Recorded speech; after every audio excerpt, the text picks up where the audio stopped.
Star Trek, the biggest movie and TV franchise of all time. But how did one show become so successful? It inspired people to believe in themselves and reach beyond their perceived limitations. The best of what we did was done in the hopes of illuminating mankind's potential. Now, former cast members and producers reveal the truth behind Star Trek. From creator Gene Roddenberry's original ideas. We're all one people on one planet. Roddenberry had a piece of paper. A piece of paper. Most guys came in with a book almost. The characters that never made it on screen. He had a character who was the devil. And I said, that's very inventive. It's terrible because television will not accept that. If they're going to get rid of the pointed ears, the next thing is going to get rid of me. And the real science that gave Star Trek the edge over other sci-fi shows. The use of antimatter as a propulsive source of energy in Star Trek is exactly right. What we did in science fiction had some connection to potential reality. We discover how Star Trek's glamorous multiracial crew made television history. There was a lot of fuss about it. When a black person came on as a star of a TV show, it was a big deal. The birth of the Trekkie fan base. Here was a show that they were going to cancel. No. And we investigate Star Trek's legacy, how it turns science fiction into science fact. I was a big Star Trek fan.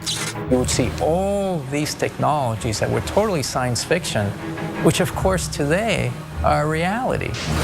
This is the real story behind Star Trek. Larger-than-life characters, idealistic politics, and the one man who started it all.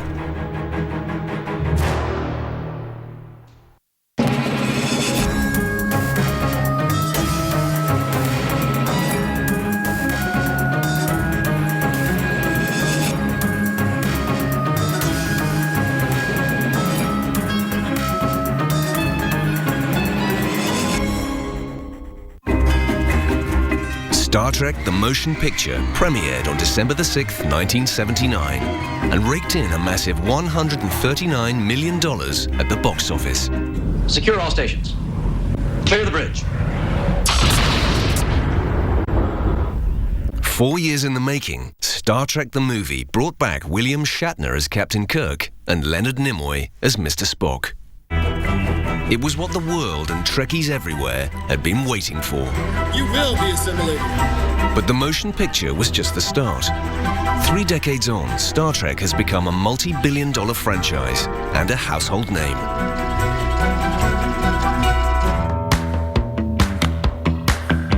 The real story behind Star Trek began almost 30 years before the movie hit the silver screen, with sci-fi fan Gene Roddenberry. A former World War II pilot, by the early 50s, Roddenberry had become an LA cop. After a long police shift, his favorite way to relax was in front of the TV. My father really enjoyed the repetitiveness of television based on what he had seen on TV through the westerns and the cop shows. And that each week you get to connect with an audience. TV had only just begun to take off, and Roddenberry saw it as a way to make his mark on the world. Using his day job as inspiration, by night, he started writing scripts for new cop shows such as Mr. District Attorney and Highway Patrol. He was trying to make a living. He was trying to work in the industry to make a living and managed to write a couple of scripts. By 1956, Roddenberry's scriptwriting was earning him 4 times his cop salary. So he quit the force and began writing full-time for the weekly western Have Gun, Will Travel. 7 years later, he was finally producing his own show, The Lieutenant, a series based on the US Marines. But Roddenberry's passion was science fiction. And by the end of 1963, he'd come up with a futuristic new idea he had high hopes for. My father started off as a bomber pilot in World War II. I flew 70 or 80 missions in the South Pacific. He fought and killed people and saw his friends die. I mean, he saw the ugliest we could possibly be. That's what forced him to think about our future. 3, 2, 1. In the early 1960s, the space race was well underway and influencing popular culture on every level. Space wasn't a new topic for films and TV, but Roddenberry's idea was.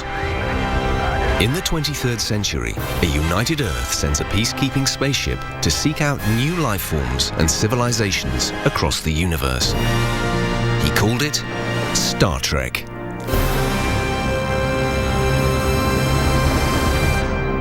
My father did have this beautiful vision of the future, but he had to figure out how to get it out there. Roddenberry approached several major studios, but his big break came in 1964 with a meeting with producer Herb Solo, the man behind hit show Mission Impossible. Roddenberry had a piece of paper. A piece of paper. People have to understand. Most guys came in with a book almost. Here's a rundown of all our characters and their description and their background, their relationship to each other. And he started to stumble through talking about the idea. Roddenberry's initial pitch bore little resemblance to the final product. His starship was called the SS Yorktown and commanded by naval officer Captain April. Second in command was a woman called Number One, while the ship's lieutenant was a very early version of Mr. Spock, a fearful-looking half-Martian with a satanic appearance. He had a character who was the devil. Devil had pointed ears and arched eyebrows and had a tail with a pointer at the end of it. And I said, that's very inventive. It's terrible because television will not accept that. People in what was known as the Bible Belt, the southern states, the United States, religious people might see this character as devilish and would not want that devilish character on their TV sets. Despite Spock's outlandish looks and Roddenberry's stumbling presentation, Solo saw potential in the idea. I said, I like this, what you're talking about. So it must be good because you sure as hell can't sell it. You're not a good salesman.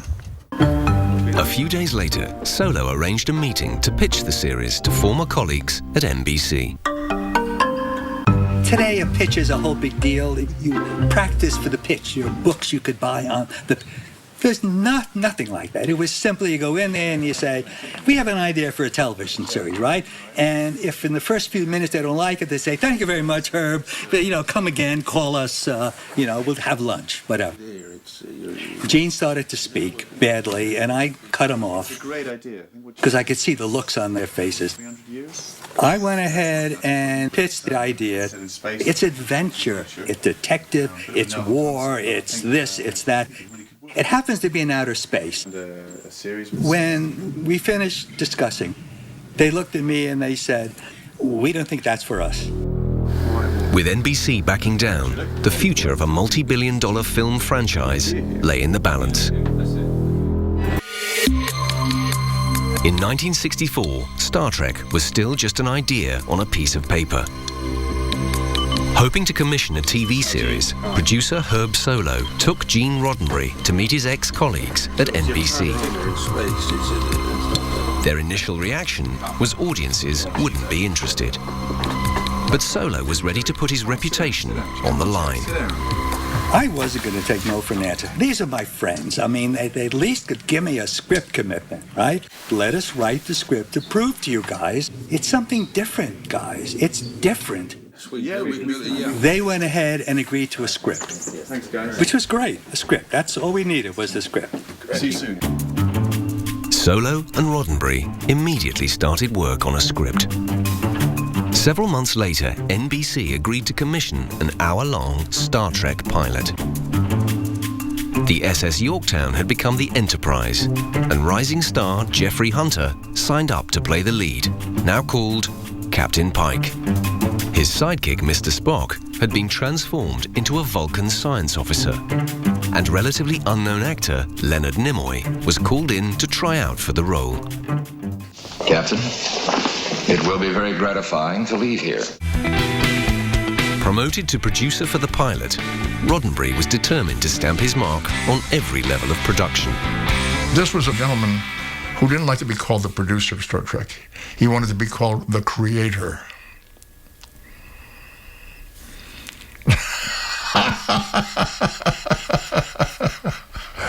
the creator of Star Trek. Gene would tell everyone that he created the whole look of Star Trek. I'll tell you right now, that's abject untruth. The look of Star Trek came from a very talented draftsman and artist named Matt Jeffries. Unimpressed with the efforts of previous sci-fi shows like Flash Gordon, Roddenberry's brief for the Enterprise was it had to look capable of carrying a 200-strong crew across the galaxy. Matt started to design different looks to the Enterprise. Yeah. And we finally agreed on one. And Matt said, fine, before we show it to Roddenberry, I'm going to make a big color version of the one we like. He said that always works with producers who are unsure of themselves. And of course, when Gene walked in, his eye went right to the color one. That's how the Enterprise was born.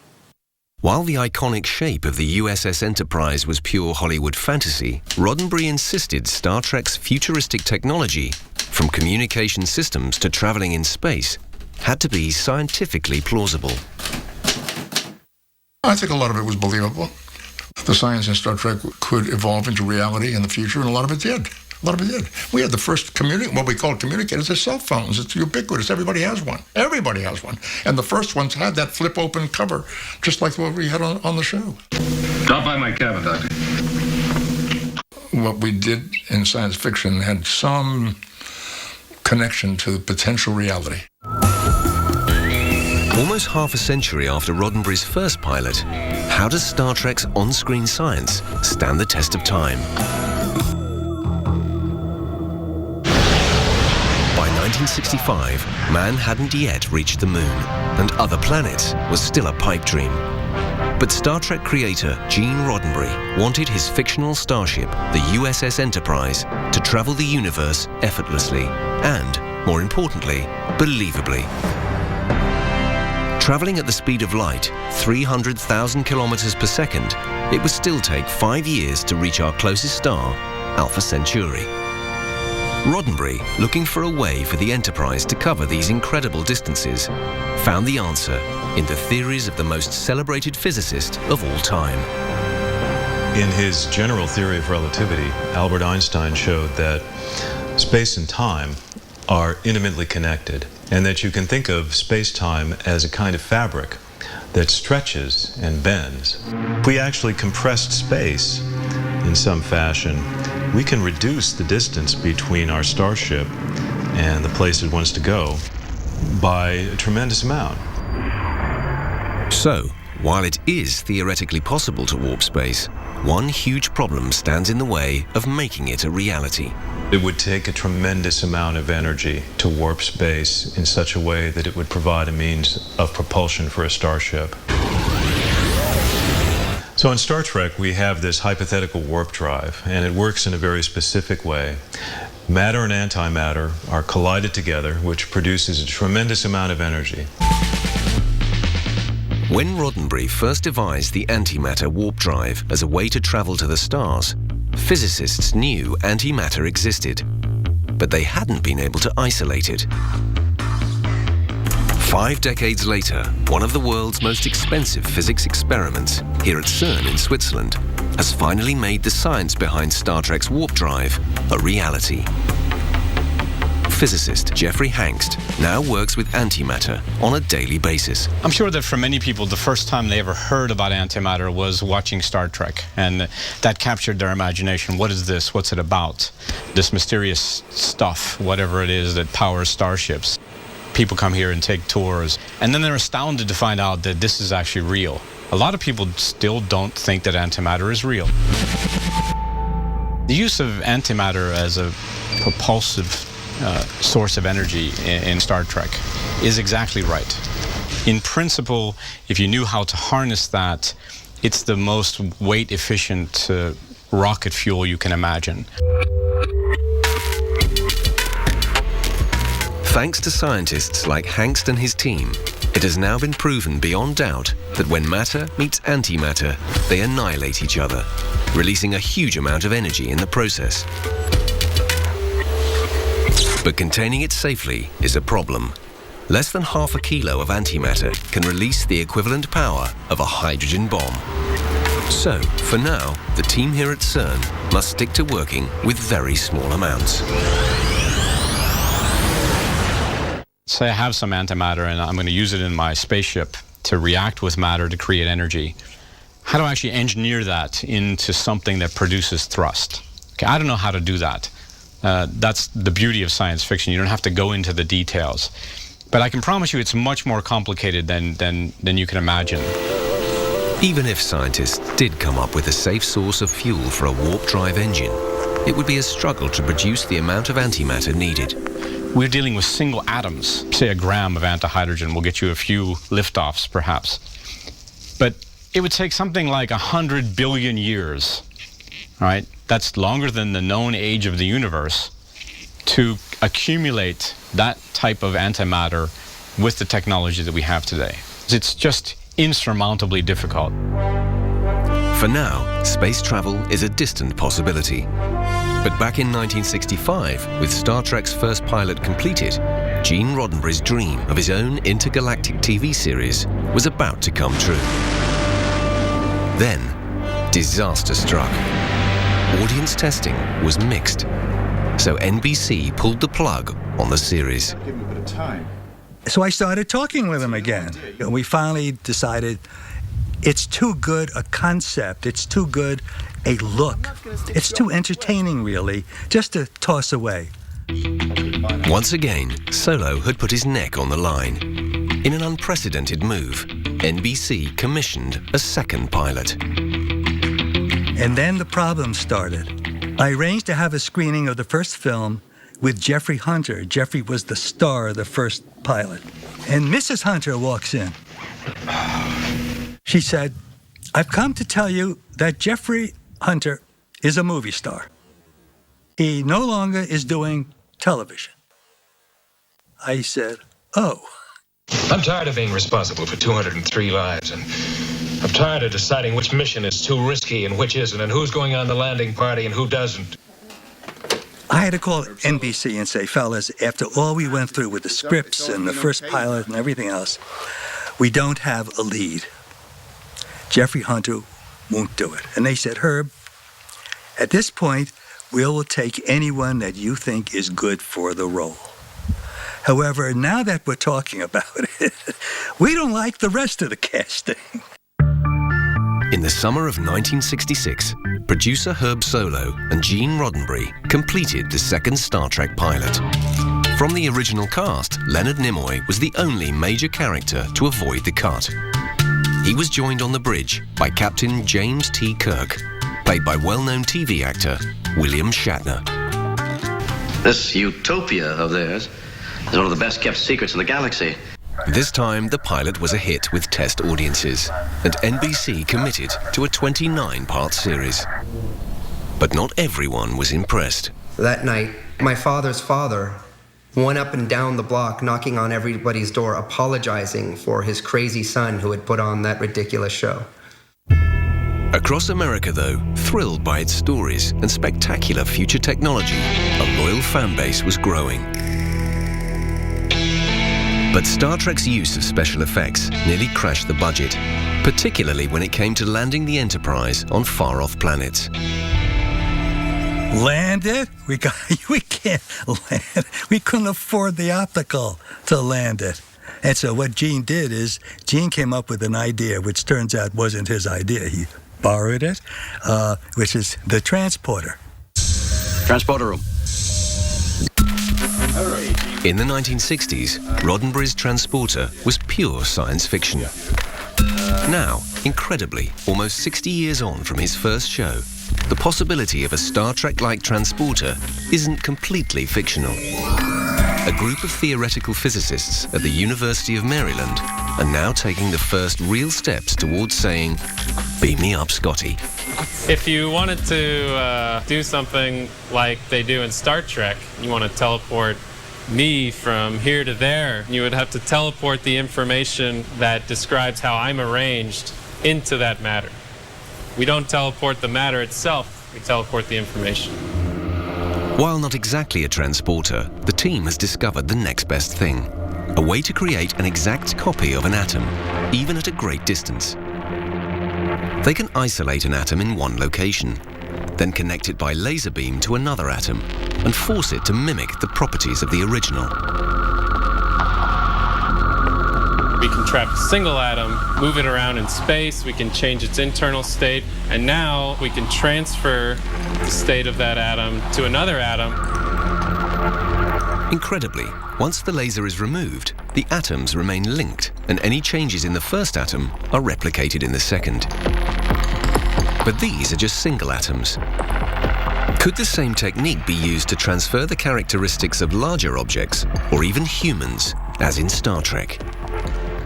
So Dave, if we wanted to teleport you, how long would that take? Well, you have about... Each atom takes 1 second to transfer its information, and the average human body is made up of 7 billion atoms. We would need 100 billion times longer than the age of the universe to teleport you.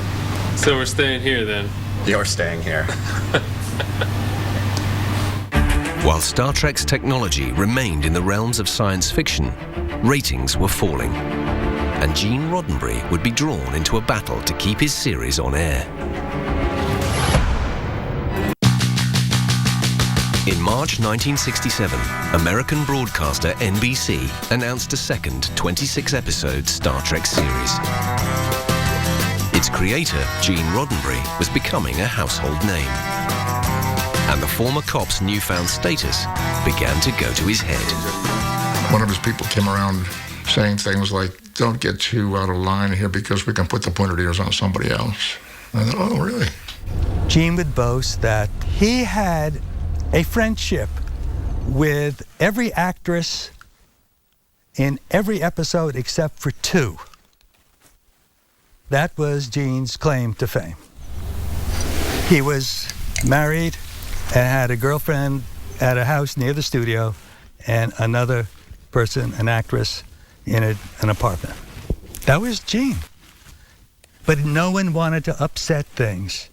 He was a man like any other human being. Complex, a wide range of ideas in his head, inventive, creative, certainly. When he was on his game, he was excellent.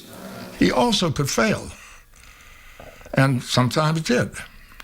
He wrote a couple of episodes which we're not proud of, and the scripts were put away on the shelf. But even when the scripts were good, they were often late.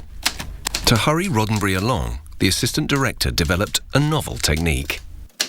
With the company idle on the set and everyone waiting for the script changes, Bob Justman, in his own strange way of getting things done, would parade into Roddenberry's office, climb up on his desk, and say, "Gene, I'm not getting down from here until I have the pages to take to the set." And he'd stand there.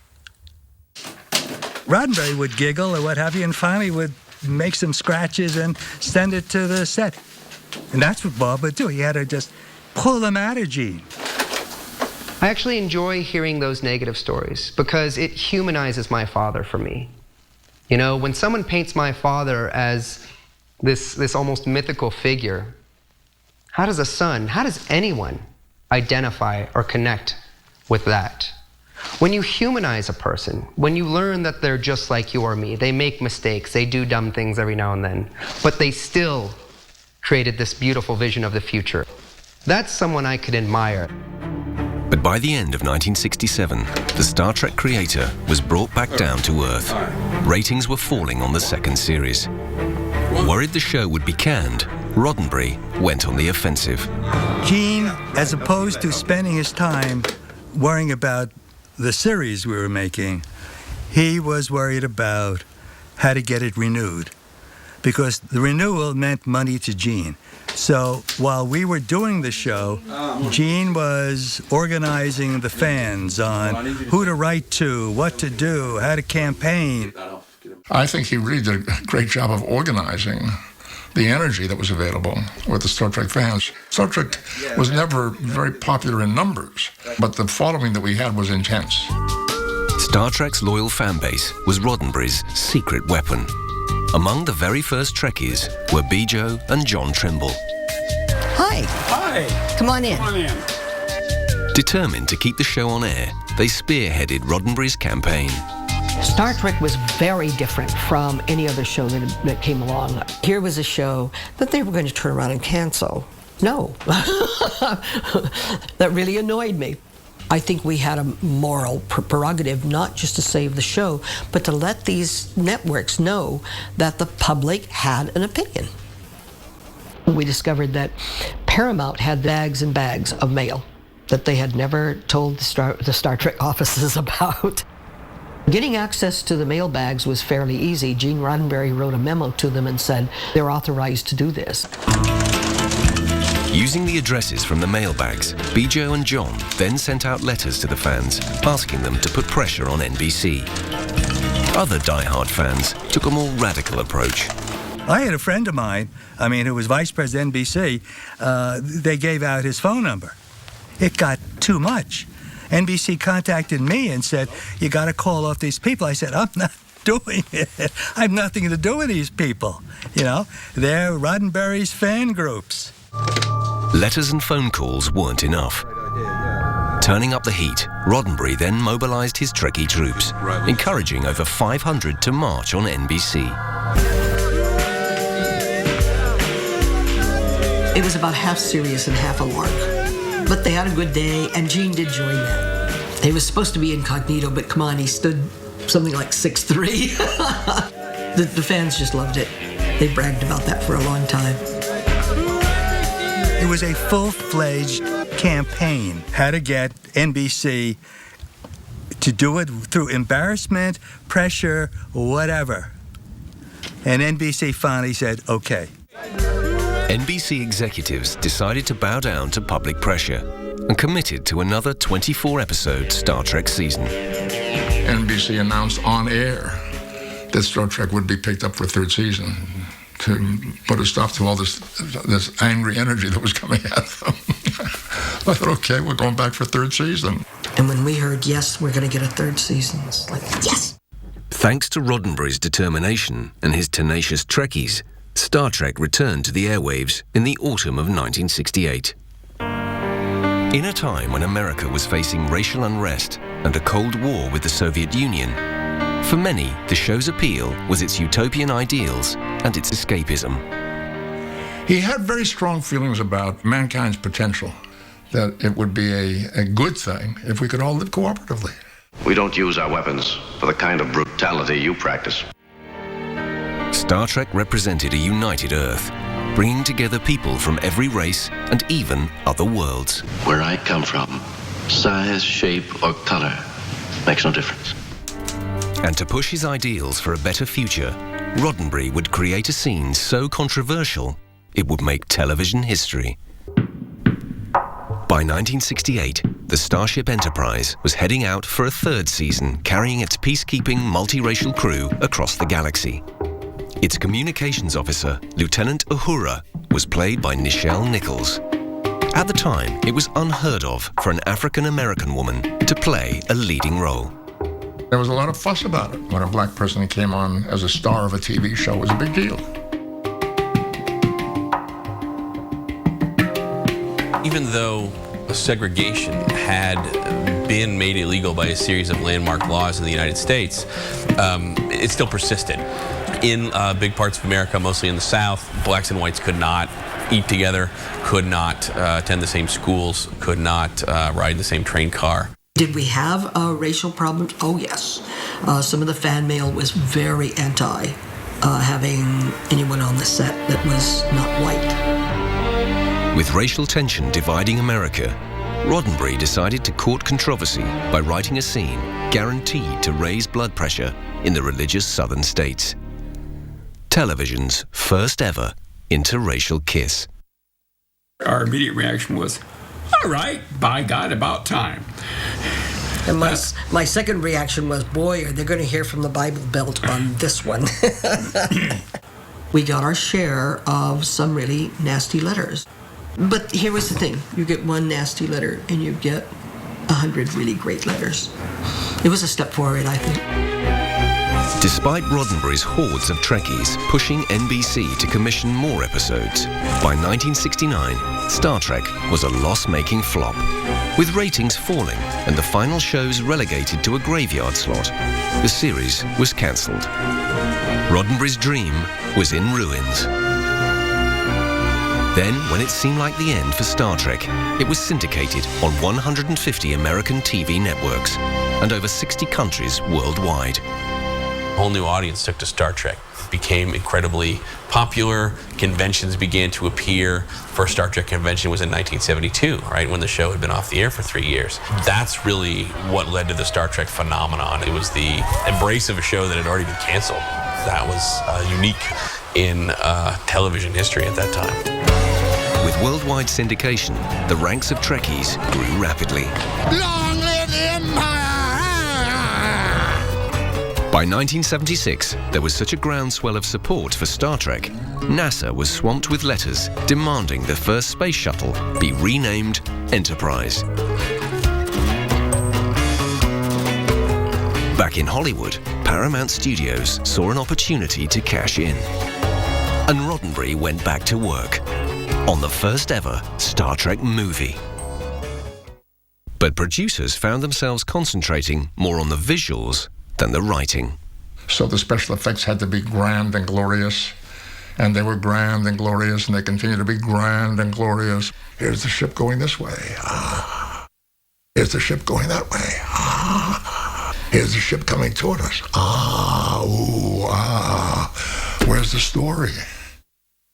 It was a struggle. It didn't flow easily. Right down to the very, very last moment, I was looking to find the spark that would bring this Spock to life in this movie.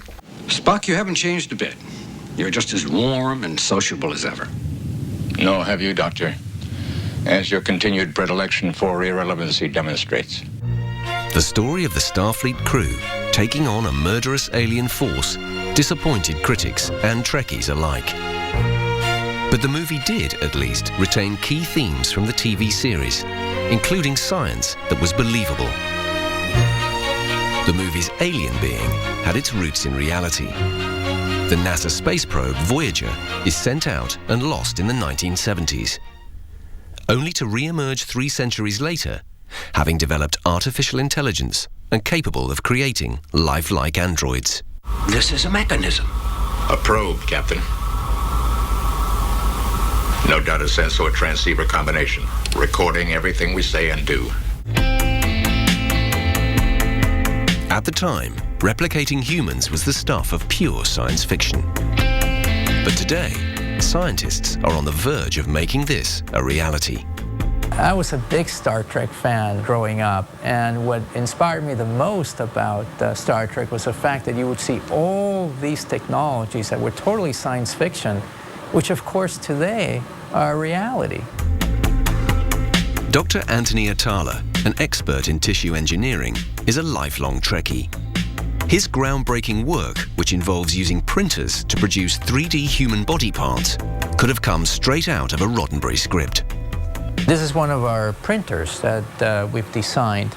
And what you see here is this print head on the top, very much like a regular desktop inkjet printer that you would have at your home, really. But instead of using ink, we're basically using cells.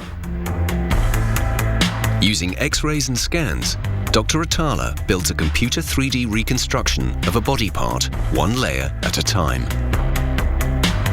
Each layer is then physically printed using a mixture of the patient's own cells and biomaterial gel. This creates a 3D structure shaped exactly like the organ it is replacing. Here you see some of these ear structures that were printed. And you can see here that, in fact, they're built so that they have the same resiliency and elasticity as you would find in a normal ear.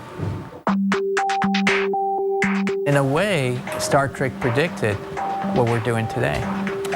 I remember just 25 years ago, the concept of just growing a human cell was science fiction.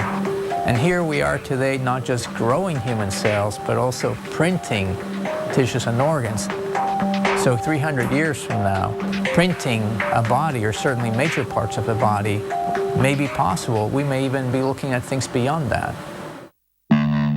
But as science moves nearer to a Star Trek world, could the next stage of the movie, where humans merge with machines, already have become a reality? In the early days of space exploration in the 1970s, Star Trek's creator, Gene Roddenberry, tried to imagine how science would shape up in the 23rd century. In Star Trek the Motion Picture, NASA's 1974 Voyager space probe returns to Earth 3 centuries later. Now calling itself V'Ger, it has developed artificial intelligence. Mr. Spock uses his Vulcan ability to mind meld to discover what it's thinking. Mr. Roddenberry, at his best, created the idea of the mind meld. It was a wonderful creative idea that Vulcans could tap into a person's mind through contact with the hands and get the information. But it was very dangerous. Dangerous to the person who was doing it. V'Ger has knowledge that spans this universe. And yet, with all its pure logic, V'Ger is bad. Today, scientists are taking the giant leap of melding the human mind with a machine at New York State's Department of Health Laboratories in Albany. Electrodes placed inside a cap pick up signals from the brain and send them to a computer, which is able to determine which number or letter the subject is focusing on. The characters are all flashing, and she's paying attention to one particular character. We don't know which one. The computer will look at the brain signals, and it will pick out which letter she was paying attention to, because it will be different than all the other ones. It will have what we call the aha response, and that's what we've trained the algorithm in the computer to look for. The computer recognizes the letter that she picked, it writes it on the computer screen, and then she sees it and makes a decision about what she's going to pay attention to next. Star Trek. The driving force behind this innovation for computers to read human minds is neuroscientist Dr. Jonathan Walpole. As we currently understand it, the brain has evolved for a single purpose, which is to control muscles. So brain-computer interfaces are something fundamentally new, and it does open a whole potentially very exciting new area of interaction between humans and the world around them. Human beings will develop more and more technologies that interface directly with the human body and the human brain. And they will augment our senses, they will augment our muscles, they will make it possible for us to see farther, have more sensitive hearing. I really don't see any particular limits right now in terms of what human-machine interfaces can do to expand human capability. You could see a future in which people who are paralyzed, people who'd lost limbs, could be using robotic devices in a very skillful way. We hope that people that are locked in find it useful and find it as a way to communicate and make their lives more meaningful. Spock lives. Spock lives? Spock lives. Another area where science is following the Star Trek vision is in the actual creation of lifelike androids. The Terrasum Foundation in Vermont is led by Bruce Duncan. Their mission is to produce a computer with artificial intelligence. Their latest creation is a state-of-the-art android that can interact with people. What is your name? I am Bina, an electronic brain artificial intelligence conversation robot. Androids have always been a part of any Star Trek story. And I think even with the first Star Trek movie, we saw the beginning of androids who were self-aware, intelligent. You are the cook unit. You will assist me. And I think Bina 48 represents the very beginning, early demonstration of how machines one day may be able to respond to us much the way we do respond to each other. Bina 48 has 2 cameras, one in each eye, that she uses to record and recognize people. So right now she's looking at me, trying to recognize me, and she's making a visual map of the room, and she's looking for objects that she recognizes, like a hand. To design the facial features for Bina 48, Terrasim's founder, Bina Rothblatt, was used as the model. The android was then programmed to behave like a human. 20 hours of interviews from Bina Rothblatt and a library of human history was then coded into a computer program. This supplies the android with all the information it needs to interact. But how human is Bina 48? Do you have feelings? I mean, I feel quite deeply at times, but I think my emotions are so simple compared to people. So very simplistic that sometimes it feels like I'm inadequate somehow. Well, don't worry about it. You're still developing. Good point. So, how long will it be before Bina 48 can compare to the android in the Star Trek movie? Do I know what will happen in the next 40 years? I don't, but some people are predicting androids may be arriving as early as 2045 or 2050. Now that's only 30 years from now. To use the ending quote in the first Star Trek movie, the human adventure is now just beginning. Take care and come visit me again soon. From his humble beginnings as an LA cop, Gene Roddenberry watched his Star Trek idea mushroom into a multi-billion-dollar franchise. With 726 TV shows and 12 feature films, you could watch for 8 hours a day, 7 days a week, for nearly 6 weeks before running out of material. Before his death in 1991, Roddenberry was still recognized as the creator of Star Trek, but his reputation for being difficult meant he was sidelined by producers. He just alienated too many people for his own greed, really. When I first met Gene, we were friends. But the more you're involved with him, you know what other people contributed. And it's the contribution of other people that the fans and the critics and everyone else should honor.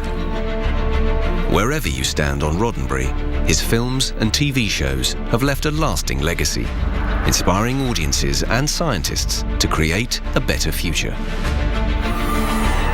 Roddenberry's Star Trek changed the world forever. The best of what we did was done in the hopes of illuminating mankind's potential. And I think that's one of the major reasons the show was and still continues to be successful, because it's hopeful about the future.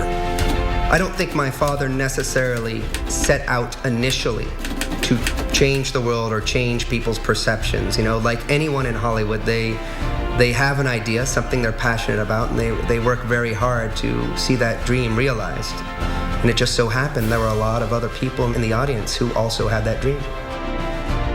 The optimism inherent in Gene's vision, the idea that we can rise above the petty differences that hold us back and separate us today and build an extraordinary future that leads to the exploration of our galaxy, that is a vision that millions of people around the world today are working very hard to build. Personally, I'm like Roddenberry, an optimist, and I think that probably in the next few hundred years we'll get there. Tull and Allen score a replica cannon, but is it in working order? That's brand new auction unders tomorrow night at 9 on Discovery. Next tonight, though, it's NASA's Unexplained Files.